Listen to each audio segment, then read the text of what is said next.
Some பார்த்துட்ருக்கோம். Find the compound interest on 15,625 at the rate of 8% per annum for 3 years. இங்கே என்ன கொடுத்துருக்காங்கன்னா B கொடுத்துருக்காங்க, ஆர் கொடுத்துட்டாங்க, என் கொடுத்துட்டாங்க. உங்களை வட்டி மட்டும் கேட்குறாங்க. ஓகேவா? அதுக்கு ஃபஸ்ட் நம்ம ஏ ஃபைன் பண்ணணும்.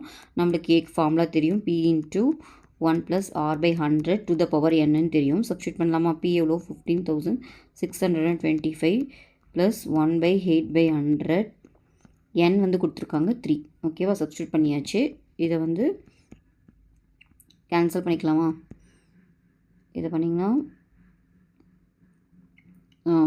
4, இது வந்து 4 டைம்ஸு 50, திரும்ப பண்ணால் 2 டைம்ஸு 25. அப்போது 2/25 வரும் த ஹோல் க்யூப். அப்போது 15,625.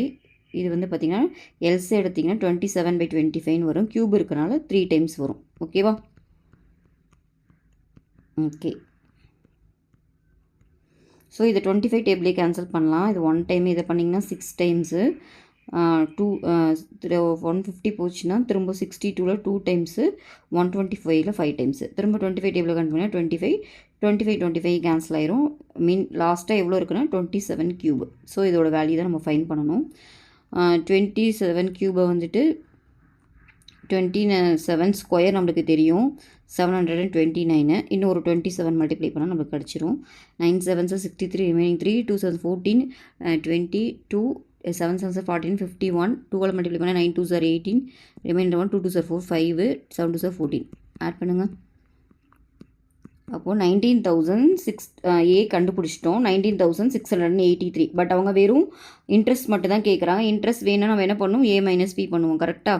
ஸோ இது ஏ, அப்போது மைனஸ் பி பண்ணணும். பி எவ்வளோ? 15,625. மைனஸ் பண்ணுங்கள்.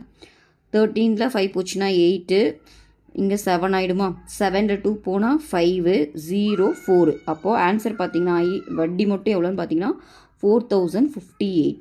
தென் சம்மோட ஆன்சர். ஓகேவா? 4,058 சம்மோட ஆன்சர்.